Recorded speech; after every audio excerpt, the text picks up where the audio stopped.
مسئلہ بڑا یہ ہے کہ ہم نے نہ قرآن سمجھنے کی کوشش کی اور نہ کبھی اس پہ غور کرنے کی کوشش کی. کسی کی میت پر رونا یا نہ رونا صبر اور بے صبری کی علامت نہیں ہے. میں تو آپ کو یہ بھی بتا سکتا ہوں کہ میت پر اللہ کے رسول خود روئے ہیں. بے شمار میتیں آپ کو بتا سکتا ہوں. وہ آپ حدیث اٹھا لیں, بلکہ صحابہ نے پوچھ بھی لیا. اللہ کے رسول علیہ الصلوۃ والتسلیم کے شہزادے جب سیدنا ابراہیم ابن محمد رضی اللہ تعالیٰ عنہ صلی اللہ علیہ وآلہ وسلم,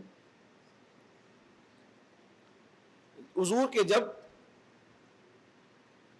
آخری شہزادے حضرت ابراہیم ابن محمد علیہ السلام, ان کی جب ان کا وصال ہو گیا چھوٹی عمر میں, چھوٹی سی عمر تھی, اس چھوٹی عمر میں, کم عمری میں ان کا جب وصال ہو گیا, تو جب ان کو قبر میں رکھا جا رہا تھا, اللہ کے رسول کی آنکھوں میں آنسو تھے, حضور رو رہے تھے. صحابہ نے پوچھا یا رسول اللہ صلی اللہ علیہ وآلہ وسلم آپ بھی رو رہے ہیں؟ ہمیں تو یہ کہ میت پہ رونے کو منع کیا گیا ہے, تو آپ بھی رو رہے ہیں؟ حضور علیہ السلام نے فرمایا یہ محبت کی نشانی ہے رونا, خاموش خاموش رونا اور آنسوؤں کا نکلنا یہ محبت کی نشانی ہے. تو پھر اس صبر کس چیز سے کہا جاتا ہے؟ یہ جو چلا کر کے لوگ روتے ہیں نا, نوحہ کرتے ہیں, بین کرتے ہیں, بال نوچتے ہیں, منہ پہ تماچے مارتے ہیں, بے صبری کا اظہار کرتے ہیں, اس سے روکا گیا ہے صبر کرو. ہم نے رونے کو سمجھ لیا. یعنی اگر بلا تکلف محبت کے خاموش آنسو کسی کی آنکھ سے نکلتے ہیں, محبت کے خاموش آنسو, اس پہ کسی کا زور بھی نہیں ہے, اس کو کوئی روک بھی نہیں سکتا. لیکن یہ جو تو صبر کیا ہے, پہلے اس کو سمجھے. صبر کا مفہوم کیا ہے؟ صبر, اللہ پاک فرماتا ہے صبر سے اللہ کی مدد آئے گی. صبر کیا ہے؟ صبر کا مطلب ہے اللہ نے جس چیز سے ہمیں منع کر دیا اس سے رک جانے کو صبر کہتے. اب اگر آپ اس کو اور آسان زبان میں سمجھے تو گناہ سے رک جانا صبر ہے, کیونکہ اللہ نے تو منع اسی سے کیا جو گناہ ہے, اور جس سے منع کر دیا وہ گناہ ہی ہے. تو گناہوں سے رک جانے کو صبر کہتے ہیں. اب بات سمجھ میں آئی صبر کا مطلب کیا ہوا؟ تو ہم جب میت میں کہتے ہیں نا صبر کرو, مطلب اللہ نے نوحہ کرنے کو اور موت پر احتجاج کرنے کو منع کیا ہے, تو وہ گناہ مت کر, یہ مطلب ہوا. اب بات ہم سمجھے کہ صبر کا مفہوم کیا تھا. ہم نے وہ پیٹنا, نوحہ کرنا, بین کرنا اور وہ گندی سی آواز نکالنا جو اللہ کو غم کے موقع پہ اللہ کو سب سے زیادہ جو آواز ناپسند ہے وہ نوحہ کی آواز ہے, بین کی آواز ہے, ماتم کی آواز ہے. وہ آواز اللہ کو بہت ناپسند ہے. نوحہ کرنے والوں پر اللہ نے لعنت فرمائی, فرشتوں کی لعنت ہے. تو صبر کرو, بے صبری نہ کرو. مطلب کیا؟ موت اور غم کے موقع پہ جن چیزوں سے اللہ نے تجھے منع کر دیا اس سے رک جا. ٹھیک اسی طرح یہ چیز تجھ سے جدا ہوئی, تو چیز جب کوئی تجھ سے جدا ہوتی ہے تو بے چین ہونا, بے قرار ہونا, آہو بکا کرنا, یہ تو فطری تقاضا ہے. تو کہا جا رہا ہے صبر کرو, رکو اس پر, اللہ کی رضا میں راضی رہو. تو اب پتا چلا کہ صبر کا ایک مفہوم یہ بھی ہے کہ گناہوں سے رک جانا. اب اللہ کی مدد کے بارے میں قرآن کہتا ہے اپنے آپ کو گناہ سے روک لو, اور پھر والصلاح, نماز قائم کرو. جب تم اپنے آپ کو گناہ سے روک لو گے اور نماز قائم کرو گے تو اللہ کی مدد نازل ہوگی. اللہ فرماتا ہے میں خود تمہارے ساتھ ہوں. اب بتائیں جس کے ساتھ اللہ ہو پھر کون حکمراں اس کو تکلیف پہنچا سکتا ہے؟ جس کے ساتھ اللہ ہو پھر اس کی کھیتی پر قحط کب نازل ہو سکتا ہے؟ جس کے ساتھ اللہ ہو, اللہ جس کی مدد کرے, جس کی امداد کرے, وہ جس کے ساتھ خود ہو جائے, جس کا مددگار بن جائے, پھر اس کا کون بالبیکا کر سکتا ہے؟ آج پوری دنیا میں جوان یہی کہتے ہیں مولانا اللہ کی مدد کیوں نہیں آتی؟ اللہ کی مدد تو دو چیزوں پر آئے گی, ایک تو گناہوں سے رک جانا اور دوسرا نماز کو قائم کرنا, اور دونوں چیزیں مسلمانوں میں نہیں ہے. 90% مسلمان نماز سے کوسوں دور ہے, اور گناہوں کا جو حال ہے وہ ہماری نگاہوں کے سامنے. وہ کون سا گناہ ہے جو ہماری اپنی زندگی میں نہیں؟ ہم خود یہاں بیٹھے ہوئے لوگ وہ ویسا کر رہے وہ چھوڑو، ہم خود اپنے آپ میں ڈوب کر سوچو کہ ہم بھی تو معاشرے کا ایک حصہ ہے، ہم مسلم معاشرے سے سماج سے الگ تو نہیں ہے، تو سماج میں جو کچھ ہو رہا ہے گویا کہ ہم سب کر رہے ہیں، کوئی کم کوئی زیادہ شریک ہے۔ دیکھیں آپ سود کے دھندے کیا ہمارے اس گنبد و مینار کے شہر میں نہیں ہو رہے؟ میں ایسے لوگوں کو بھی جانتا ہوں جو ہر سال حج اور عمرہ کرتے ہیں، وہ بھی سود کا دھندا آج کی تاریخ میں کر رہے ہیں۔ مالیگاؤں کی پوری مارکیٹیں سود پر چل رہی ہیں۔ آپ مجھے بتائیں، کوئی بھی اٹھتا چھٹتا ہے سود سے پیسے لیتا ہے، دھندا شروع کر دیتا ہے، اور اس کے بعد انجام جو ہوتا ہے آپ دیکھ لیں اس کا، کارخانے دار مارواڑیوں کے ساتھ جو لین دین کر رہے ہیں، کتنے لوگ ہیں جو سود سے بچے ہوئے ہیں؟ آپ مجھے بتائیں نا، صرف وظائف سے تو حالات نہیں بدلیں گے نا۔ کتنے لوگ ہیں جن کے اب تو حالات یہ بن گئے کہ کس کے گھر جا کر کے پانی پیے، کس کے گھر جا کے دعوت کھائے، اس میں بھی دل مطمئن نہیں ہوتا کہ پتہ نہیں کتنے سفید پوش لوگ ہوں گے کہ جو چھپ چھپا کر کے یہ کام کر رہے ہیں۔ اللہ کے رسول علیہ السلام نے آج کے حالات کو 1450 سال پہلے بیان فرمایا، ارشاد فرمایا کہ سود اتنا عام ہو جائے گا تمہارے درمیان، اتنا سود عام ہو جائے گا کہ جو لوگ سود سے بچنا چاہیں گے سود کا گرد و غبار ان تک پہنچ کر کے رہے گا۔ جو بچنا چاہیں گے ان تک غبار پہنچے گا، جو بچنا ہی نہیں چاہیں گے وہ تو پورے ڈوب ہی جائیں گے۔ کیوں ہماری دعاؤں کی تاثیر گئی؟ کیونکہ پیٹ میں حلال ہی نہیں ہے۔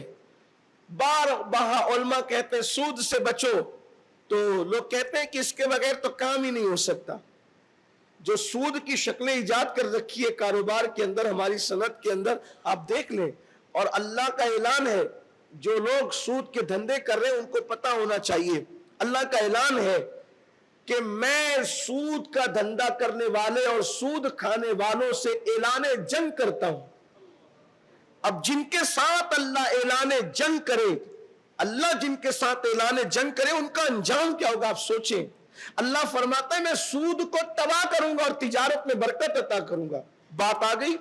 اللہ کا حکم دیکھیں، اس کا فرمان دیکھیں، فرمایا میں سود کو، حرام کاروبار کو تباہ کروں گا اور تجارت میں برکت، یعنی جو پیور تجارت ہوگی اللہ فرماتا ہے میں اس میں برکت عطا کروں گا، اور اس کے بعد جو گڑبڑ والا معاملہ ہوگا، حرام ہوگا، اللہ فرماتا ہے میں اس کو تباہ کروں گا۔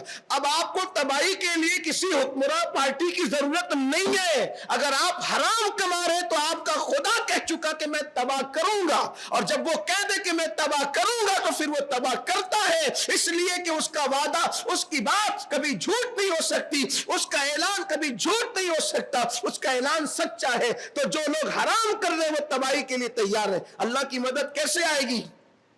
اللہ کی مدد کیسے آئے گی؟ کسی ظالم حکمراں کی ضرورت نہیں ہے آپ کی تباہی کے لیے، آپ اپنی تباہی کا سامان خود ہی کر رہے ہیں۔ پھر اس کے بعد آپ دیکھ لیں چوری کے معاملات مسلمانوں میں ہیں۔ آج کل نوجوان لڑکے آسانی کے ساتھ جو ہے وہ 4-6 کی ٹولی بنا لیتے ہیں، چوری شروع کر دیتے ہیں۔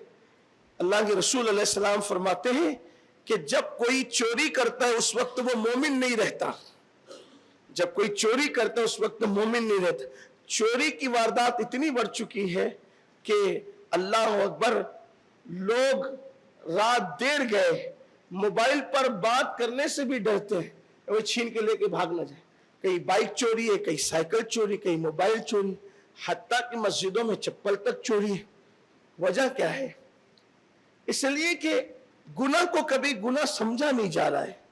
اچھا کچھ لوگ یہ سوچتے ہیں کہ مولانا ایسا ہے کہ جب نہیں کچھ ہے تو کچھ تو کرنا ہوگا۔ اگر مسلمان ہو اور ایمان کی کوئی ذرہ برابر بھی رمق دل میں ہے تو اتنا تو سوچو کہ جب ہم ماں کے پیٹ میں تھے، جب ہم ماں کے شکم میں تھے، ماں کے پیٹ میں تھے، اس وقت نہ ماں کھلا سکتی تھی، نہ باپ کھلا سکتا تھا، نہ بھائی کھلا سکتا تھا، نہ بہن۔ جہاں روشنی بھی جانے کی جگہ نہیں تھی، جہاں سوئی کا ناکا بھی جانے کی جگہ نہیں تھی، جب ماں کے پیٹ میں اللہ نے ہمیں کھلایا۔ کیسا وہ رزاق ہے جس نے ماں کے پیٹ میں ہمیں کھلایا، وہ بھولا نہیں ہمیں، وہ بھولنے سے پاک ہے۔ تو جب ماں کے پیٹ میں وہ ہمیں کھلا سکتا ہے تو دنیا میں آ کے وہ ہمیں بھوکا کیسے رکھے گا؟ کوئی اس پر بھروسہ تو کر کے دیکھے، کوئی اس پر توکل تو کر کے دیکھے، کوئی اس کا راستہ اختیار تو کر کے دیکھے۔ اس کا راستہ، آپ جنگلوں میں نہیں جاتے، لیکن جن بزرگوں نے جنگلوں میں زندگیاں گزاری ہے نا، انہیں پتا ہے کہ اللہ تبارک و تعالیٰ کیسے کیسے لوگوں کو کھلا رہا ہے، جنگلوں میں بیابانوں میں کیسے کھلا رہا ہے۔ آپ کو بتاؤں، ایک بزرگ فرماتے ہیں کہ میرے دل میں اچھا دو چیز اس میں بیان کروں۔ ایک سوال لوگوں کے دل میں خیال پیدا ہوتا ہے کہ جب اللہ کھلانے والا ہے، ماں کے پیٹ میں کھلایا تو پھر کام دھام کرنے کی ضرورت کیا، وہ کھلائے گا۔ یہ فکر بھی اچھی نہیں ہے۔ اس نے جب ہاتھ اور پیر اور طاقت قوت دی ہے تو ہمیں کوشش کرنا ہے، کوشش کرو گے تو وہ دے گا۔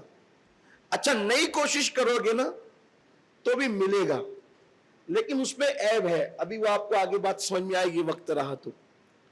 ایک بزرگ فرماتے ہیں کہ میرے دل میں خیال آیا، دل میں خیال ہی آیا کہ میں نے صرف رات دن عبادت کرنا ہے، عبادت کرنا ہے، عبادت اور صرف عبادت، عبادت کے سوا کچھ نہیں کرنا۔ آپ کا روزی کا اللہ تو رزاق ہے، وہ تو بالکل دے گا اور وہ کھلائے گا وہ۔ تو یہ سوچ کر میں چلا گیا ایک پہاڑی پر۔ جب ایک پہاڑی پر گیا تو میں نے ایک منظر دیکھا۔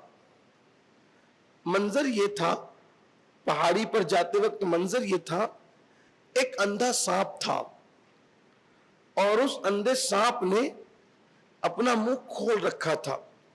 میں دیکھتا تھا بار بار ایک چڑیا آتی ہے، وہ کچھ اٹھاتی ہے اور پھر وہ خود کھاتی نہیں، وہ چھوڑ دیتی ہے۔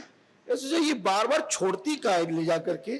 تو میں نے دیکھا تو ایک اندھا سانپ تھا جو منہ کھولے بیٹھا تھا اور اس کے منہ میں چڑیا اس کی غذا ڈال رہی تھی۔ تو میرا معاملہ اور پختہ ہو گیا، جب اللہ اندھے سانپ کو اس طرح کھلاتا ہے، اگر میں عبادت کروں تو نہ کھلائے گا۔ اور دوسرے بزرگ تشریف لائے اور انہوں نے فرمایا حضرت یہاں کیا بیٹھے ہو، عبادت بھی کرو روزی بھی کماؤ۔ کچھ لوگوں کا یہ بھی خیال ہے، کچھ لوگ ایسے مذہبی بننا چاہتے ہیں کہ دوسروں پر بوجھ بننا چاہتے ہیں۔ اسلام جو ہے وہ مسجد میں پڑے رہنے کا مذہب نہیں ہے، اسلام مسجد میں پڑے رہنے کا مذہب نہیں۔ اگر مسجد میں پڑے رہنا اسلام ہوتا تو سب سے پہلے صحابہ مسجد میں پڑے رہتے۔ اذان ہو مسجد میں آؤ، نماز ہو مسجد سے جاؤ، کام دھندا کرو، مسجدیں پڑے رہنے کی جگہ نہیں۔ بلکہ سب سے افضل ترین نماز تمام نمازوں میں کون سی ہے؟ جمعہ کی نماز۔ بالاتفاق پوری امت متفق ہے، جمعہ کی نماز کے برابر کسی نماز کا درجہ نہیں ہے، نہ عید کی نماز نہ بقرعید کی نماز، سب سے افضل نماز نمازوں میں جمعہ ہے۔ ٹھیک، اس نماز کے برابر، اس نماز کی حیثیت یہ ہے، حدیث پاک میں آتا ہے کہ جب جمعہ پڑھنے والے صحیح مکمل غسل کر کے جمعہ پڑھنے کے لیے آتے ہیں تو جب وہ لوٹتے ہیں جمعہ پڑھ کے تو اللہ ان کو گناہوں سے ایسے پاک کرتا ہے، جس دن وہ ماں کے پیٹ سے پیدا ہوئے تھے تو کیسے گناہوں سے پاک تھے، ویسے اللہ جمعہ پڑھنے والوں کو گناہوں سے پاک کر دے۔ اور باضابطہ فرشتے رجسٹر لے کر آتے ہیں، ہر جمعہ مسجد کے دروازوں پر کھڑے ہو کر وہ ہر آنے والے کا نام لکھتے، اس کی حاجتیں لکھتے۔ جب وہ پلٹ کر جاتے ہیں تو اللہ فرماتا ہے آ کہاں سے رہے ہو؟ وہ کہتے ہیں مولا تو نے حکم دیا تھا کہ جمعہ میں جاؤ، تو ہم جمعہ پڑھنے گئے تھے مسلمانوں کے ساتھ شامل ہونے کے لیے، یہ ان کے نام ہے۔ اللہ نے فرمایا وہ کہاں ہے اس وقت، حالانکہ وہ سب جانتا ہے۔ کہ مولا وہ جمعہ پڑھ کے لوٹ رہے ہیں، فرمایا جاؤ اس سے پہلے وہ اپنے گھروں میں داخل ہو جائیں، ان سے کہنا کہ اللہ نے تم سب کو بخش دیا۔ اللہ فرماتا ان کی حاجتیں کیا تھی، ان کی حاجتیں کیا تھی؟ تو وہ کہتے ہیں مولا یہ جو بھی حاجت آپ مانگتے رہتے ہیں یہ وہ سب مانگ رہے تھے۔ اللہ فرماتا مجھے میری عزت کی قسم میں نے یہ پورا کر دیا۔ جمعہ یہ ہے، لیکن وہ بھی پھر جمعہ بھی کو تو نہیں آتا نہ پڑھتے، نہ غسل صحیح ہے نہ وضو صحیح ہے، میں تو مسلمانوں کو یہ کہتا ہوں کہ ہمیں اللہ جیسا رب، اس کی معرفت اللہ نے نصیب کی، محمد الرسول اللہ جیسا نبی، ہمیں آخری نبی، اللہ کا محبوب اللہ نے ہمیں عطا کیا، ہمیں کمی کس چیز کی ہے؟ ہم ہی سدھر جائیں بس۔ بتائیں نا، جب ہمیں غسل ہی صحیح نہیں آتا، وضو ہی صحیح نہیں آتا، تو ہمارا جمعہ کہاں ہے؟ آج تک کبھی سیکھا نہیں کہ اسلامی طریقہ غسل سیکھنے کا کیا، غسل کرنے کا کیا ہے، وضو کرنے کا اسلامی طریقہ کیا ہے۔ اگر آپ پر غسل جنابت واجب ہو گیا، آپ پہ غسل ناپاک ہو گئے آپ، اور آپ کی ناک میں کوئی ایسی چیز رہ گئی جو آپ نکال سکتے تھے لیکن آپ نے نہ نکالی اور وہاں تک پانی نہیں پہنچایا جہاں پانی پہنچانے کا حکم ہے، آپ کا غسل ہی نہیں ہو۔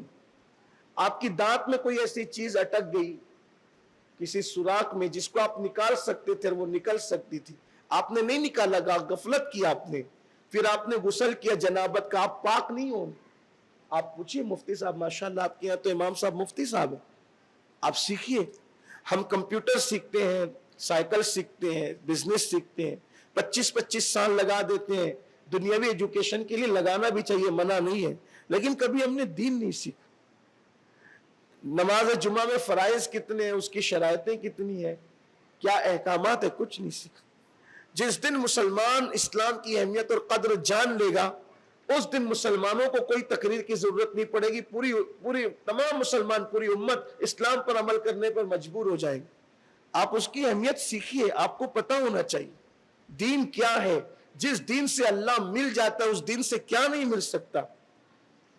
صحابہ کرام فجر کی نماز سے مسجدوں میں آ کر بیٹھتے تھے جمعہ کے لیے، یہاں تو خطبے تک آتے ہیں، بلکہ نماز شروع ہونے تک آتے ہیں، حتیٰ کہ لوگوں کی پہلی رکعت جمعہ کی بھی چھوٹتی ہے۔ آپ مجھے بتائیں، غفلت کی انتہا ہے۔ بہرحال وقت مکمل ہوتا ہے، میں اپنی بات پوری کر لوں۔ جمعہ کی نماز سب سے افضل ہے۔ اللہ پاک ارشاد فرماتے ہیں قرآن مقدس میں جمعہ کے لیے، اذا نودی للصلاۃ من یوم الجمعہ فاسعوا الی ذکر اللہ وذروا البیع، سورۃ الجمعہ کی آخری آیتیں۔ اللہ فرماتا ہے ایمان والو، جب جمعہ کی اذان کی آواز تمہارے کانوں میں پہنچے، آیت مبارکہ کا مفہوم عرض کر رہا ہوں، جب ایمان والوں سے کہا ایمان والو، جب جمعہ کی اذان کی آواز تمہارے کانوں میں پہنچے تو تم خرید و فروخت بند کر دو، اپنا کاروبار بند کر دو، اور فاسعوا الی ذکر اللہ، اللہ فرماتا ہے کہ تیزی کے ساتھ، فاسعوا کا مطلب ہوتا ہے دوڑنا، دوڑنے کا مطلب یہاں بھاگنا نہیں ہے بلکہ تیزی کے ساتھ، جلدی کا حکم، جلدی مسجد میں پہنچو اللہ کے ذکر کے لیے، یعنی جمعہ کی نماز سے پہلے کچھ اللہ کا ذکر بھی کر لیا کرو، اللہ کو یاد بھی کر لیا کرو۔ فاسعوا الی ذکر اللہ، اللہ کے ذکر کی طرف دوڑو، وذروا البیع، کاروبار بند کر دو، سب چھوڑ۔ ابھی اذان کے بعد کوئی کاروبار نہیں کرنا، اذان کی آواز آئی سب چھوڑ چھاڑ کر مسجد میں پہنچ جاؤ۔ ابھی بھی لوگ جو ہے وہ سیٹ لوگ مزدوروں کو تنخواہ 1:30 1 بجے تک دیتے رہے، ملیچا پن ہے، سستی ہے، غفلت ہے، خود دیر سے سو کر کے اٹھے گا، آئے گا، پھر لائے گا، خود بھی دیر سے مسجد میں جائے گا، اس کے مزدور بھی مسجد میں دیر سے جائے۔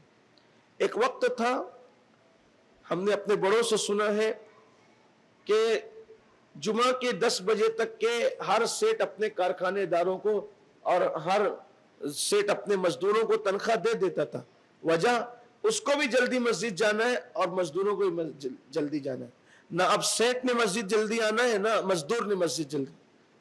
اگر کام سے فارغ بھی ہو گئے تو ہلا پاڑ کرتے رہیں گے، بات کریں گے، بیٹھیں گے دوستوں کو لے کے، ابھی تو پہلی اذان ہوئی، ابھی دوسری ہونا باقی ہے۔ یہ امام صاحب کی تقریر بڑی لمبی ہوگی یار، بہت لمبی تقریر کرتے، ارے اتنی بھنکس سنتے اس کی، اگر اللہ رسول کا ذکر 5 منٹ زیادہ سن لیا تو کیا ہوگا، اور ہو سکتا ہے زندگی بدل جائے اس سے، آپ کی زندگی میں تبدیلی آ جائے، انقلاب آ جائے، یہ حال ہے۔ تو پھر اللہ فرماتا ہے فاسعوا الی ذکر اللہ، اللہ کے ذکر کی طرف جلدی، ٹھیک۔ اب آگے نماز کے لیے کاروبار بند کر کے نماز پڑھ لیا، اب نماز پڑھنے کے بعد دیکھو میں نے کہا نا کہ مسجد میں پڑے رہنے والا ہمارا دین نہیں ہے، نہ ہم غاروں میں پڑے رہنے والے لوگ ہیں اور نہ ہم مسجدوں میں پڑے رہنے والے۔ اذان بھی مسجد میں ہو، پھر اللہ فرماتا ہے فَإِذَا قُضِيَتِ الصَّلَاةُ فَانْتَشِرُوا فِي الْأَرْضِ، جب جمعہ کی نماز ہو جائے تو تم مسجد کے باہر نکلو اور اللہ کا فضل تلاش کرو. دیکھیں قرآن کا لہجہ دیکھیں, کیا فرمایا؟ فَانْتَشِرُوا فِي الْأَرْضِ وَابْتَغُوا مِنْ فَضْلِ اللَّهِ. اللہ نے یہ نہیں کہا, دیکھیے بند کرنے کی بات آئی تو کیا کہا؟ کاروبار بند کرو. اور جب کھولنے کی بات آئی تو یہ نہیں کہا کہ کاروبار کھول دو, بلکہ کیا کہا؟ وَابْتَغُوا مِنْ فَضْلِ اللَّهِ, اللہ کا فضل تلاش کرو. یعنی اللہ نے تجارت اور کاروبار کو اپنا فضل قرار دیا ہے. تو کاروبار کرنا یہ دنیا داری نہیں ہے, بلکہ اللہ کا فضل تلاش کرنا ہے, اللہ کا فضل. اور ہمیں حکم, ہمیں کہاں جا رہا ہے, اجازت دی جا رہی ہے نکلو مسجد سے باہر, اللہ کا فضل تلاش کر. تو ہمارا دین یہ تعلیم دیتا ہے. ایک شخص کو فاروق اعظم نے دیکھا, نوجوان تھا, وہ رات دن مسجد میں پڑا رہتا تھا. تو آپ نے فرمایا, حضرت فاروق اعظم تو بڑے سخت تھے شریعت کے معاملے میں, کہا کہ تو مسجد میں پڑا رہتا ہے, تیرا گھر کیسے چلتا ہے؟ تو کہا کہ میرا بھائی میری ذمہ داری اٹھاتا ہے. تو فرمایا تجھ سے بہتر تیرا بھائی ہے, تجھ سے بہتر, تو جو تو بوجھ بنا ہے نا, تجھ سے بہتر تیرا بھائی. تو مسجد میں پڑا ہوا ہے, وہ مسجد میں نماز کے لیے آتا ہے, پھر چلا جاتا ہے اور تیرا بوجھ اٹھاتا ہے, تو وہ تجھ سے بہتر ہے. یہ فکر تھی, اسلامی فکر یہ تھی. تو بہرحال عرض یہ کر رہا تھا کہ اللہ تبارک و تعالیٰ نے ہمیں انسان بنایا اور پھر اس نے ہمیں حلال تک پہنچنے کا حکم دیا, کوشش سے پہنچے کریں. تو بات یہ چل رہی تھی کہ وہ اندھے سانپ کو جب اس بزرگ نے دیکھا اور ان کے خیال آیا کہ بھئی جب اللہ اس کو کھلاتا ہے تو مجھے کیوں نہیں, تو دوسرے بزرگ آئے اور فرمایا کہ تم یہاں کیسے؟ عبادت کے لیے انہوں نے کہا میں آیا ہوں. تو کہا کہ روزی روٹی؟ تو کہا کہ اب میں نے صرف عبادت کرنا, جب اللہ اندھے سانپ کو کھلاتا ہے تو مجھے کیوں نہیں کھلائے گا؟ انہوں نے مسکرا کے کہا تو نے اندھا سانپ دیکھا نا, لیکن تو نے چڑیا بھی تو دیکھا. تو محتاج اندھا سانپ کیوں بننا چاہتا ہے؟ چڑیا بن کہ چڑیا خود بھی کھا رہی ہے, کسی اور کو کھلانے کا سبب بھی بن رہی ہے. وہ بھی تو دیکھنا. تو اللہ نے تجھے دو چیز دکھائی, تو نیچے والا کیوں بنتا ہے؟ تجھے اوپر والا بننا چاہیے. تو یہ جو قوم کا حال ہو گیا نا, یہ سود کے دھندے, چوری, حرام ذریعے سے مال کمانا, لوگوں کو چاہیے, اللہ رزاق ہے, اس نے ہمیں روزی دینے کا وعدہ کیا, حلال ذریعے سے آئے. تو اللہ فرماتا ہے استعینوا بالصبر والصلاۃ, گناہ چھوڑ دو, نماز قائم کرو, اللہ کی مدد آئے گی, اللہ تمہاری مدد فرمائے گا. حالات بدلیں گے, حالات میں انقلاب آئے گا, تبدیلی آئے گی. اللہ تعالیٰ مسلم امہ پر کرم کی نظر فرمائے اور قرآن مقدس کو اللہ تبارک و تعالیٰ صحیح طور پر سمجھنے کی توفیق عطا. مجھے ایسا تھا کہ شاید 1:45 کی جماعت ہے, مفتی صاحب فرما رہے ہیں کہ 2 کی جماعت ہے, تو آپ سے ایک بات اور عرض کر دیتا ہوں تاکہ وقت پہ جماعت ہو جائے. جب ہم یہ کہتے ہیں نا کہ اللہ کی مدد کیوں نہیں آتی, تو ہمارا رب مردہ نہیں ہے, مٹی اور پتھر کا نہیں ہے. اس کی طاقتیں جو کل تھی وہ آج بھی ہے. یہی بات میں نے شروع میں کی, وہ ابھی بھی مدد کرے گا, بس مدد لینے والا بندہ چاہیے, اور وہ ہے گناہوں کو چھوڑ دیں. جو بھی گناہ ہم کرتے ہیں اپنی پرسنل لائف میں, جو بھی گناہ کرتے ہیں ہم چھوڑ دیں اور نماز قائم کریں.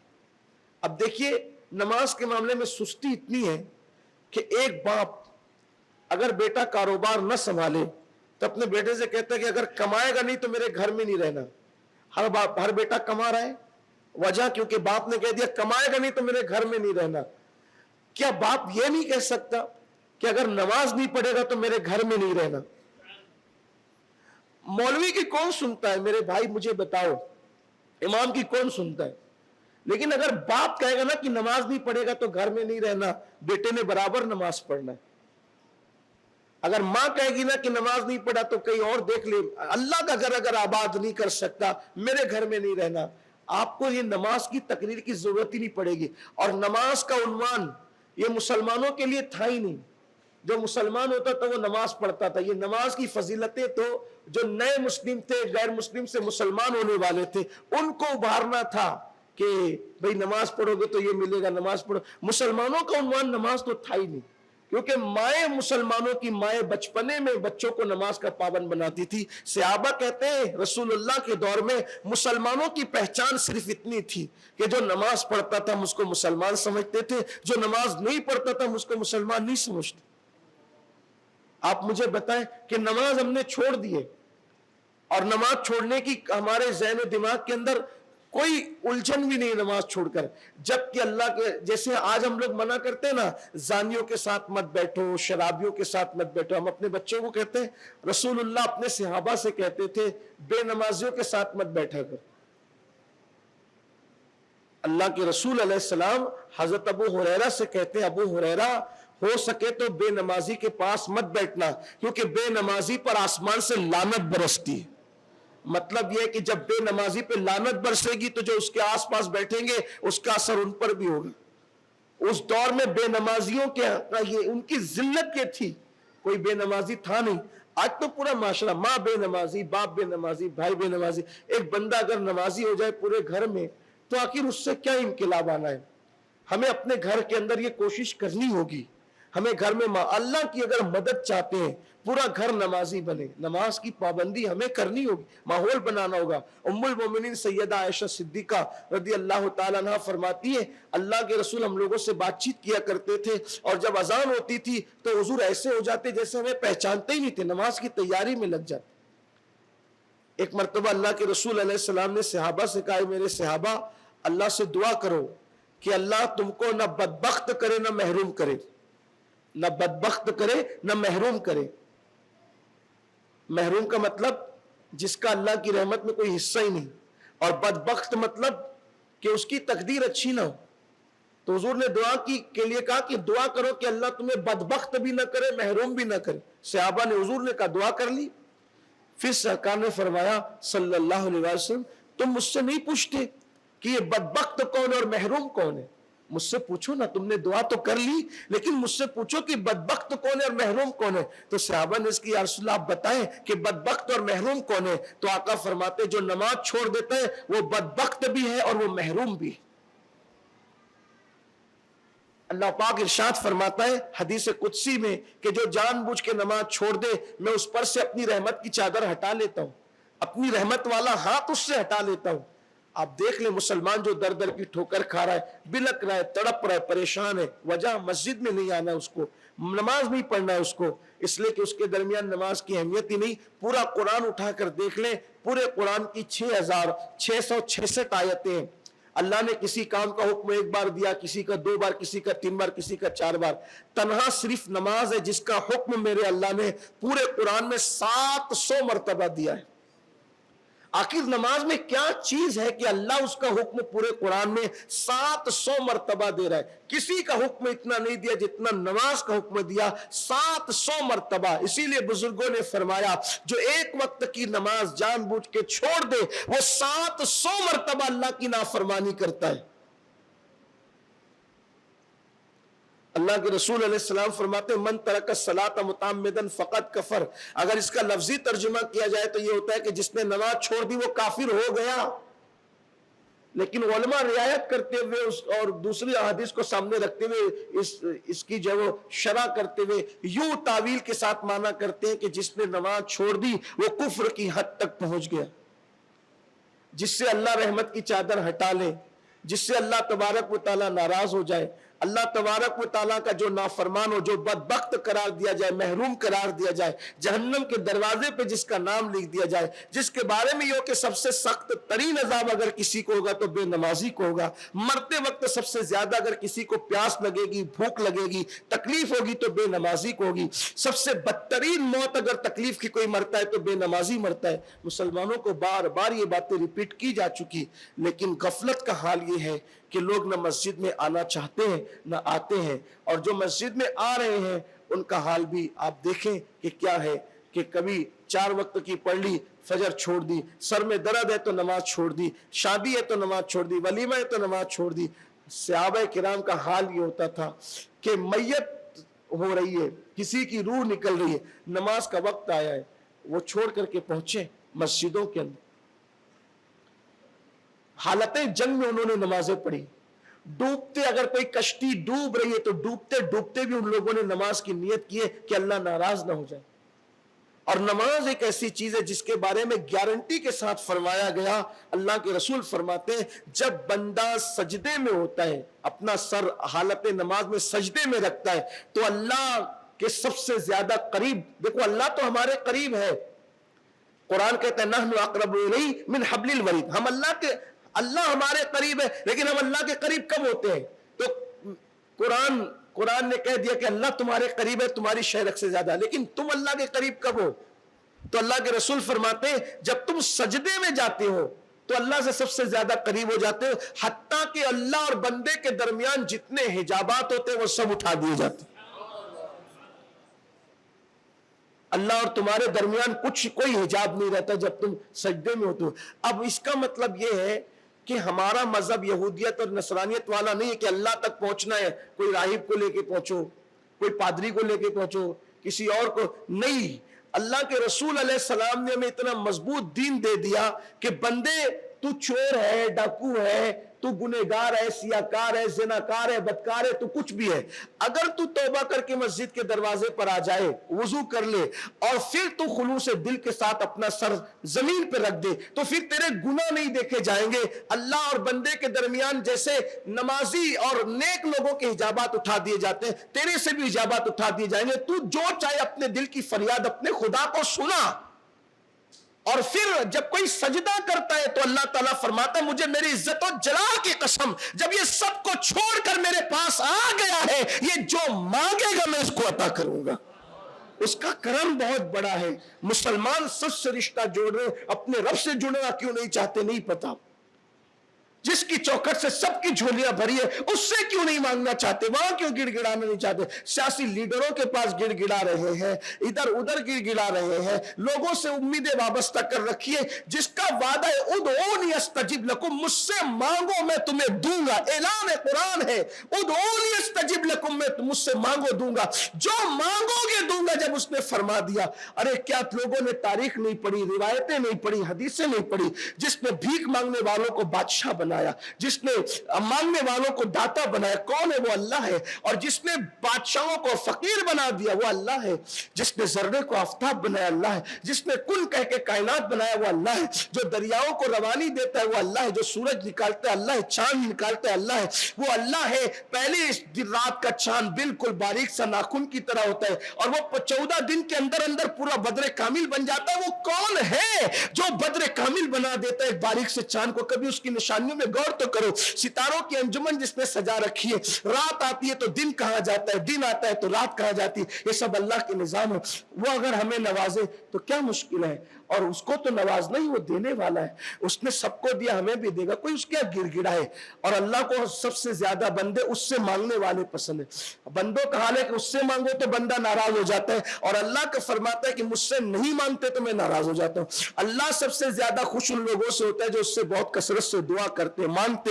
مانگو، الدعاء مخ العبادات، دعا عبادت کا مغز ہے۔ الدعاء سلاح المومن، دعا مومن کا ہتھیار ہے۔ جب اللہ کے راستے ہمارے لیے کھلے ہیں، بس ایک راستہ ہے، رسول اللہ کا وسیلہ دے کر، مقبول بندوں کا وسیلہ دے کے جو مانگو اللہ عطا کرے گا۔ دعا کی قبولیت کے لیے نیک ہونا شرط نہیں ہے، دعا کی قبولیت کے لیے یقین کا ہونا شرط ہے۔ اللہ سے جو یقین کے ساتھ مانگتا ہے، گنہگار بھی مانگے تو اللہ دیتا ہے، بلکہ بڑھ کر کہہ دوں اگر کافر بھی اللہ سے مانگے تو میرا اللہ کافر کو بھی عطا کرتا ہے۔ جو خدا کافر کو دیتا ہے کیا وہ اپنے ایمان والے بندوں کو نہ دے گا؟ لیکن ایمان والے بندے ہی، اللہ اکبر، ان کا حال یہ ہو گیا، وہ سب طرف جانا چاہتے، خدا کی بارگاہ میں آنا نہیں چاہتے۔ اللہ ہماری قوم پہ رحم فرمائے اور ہمیں اپنا رشتہ اللہ سے مضبوط کرنے کی توفیق عطا فرمائے۔ گفتگو کے درمیان کوئی غلطی ہو تو اللہ معاف کرے۔ وما علینا الا البلاغ۔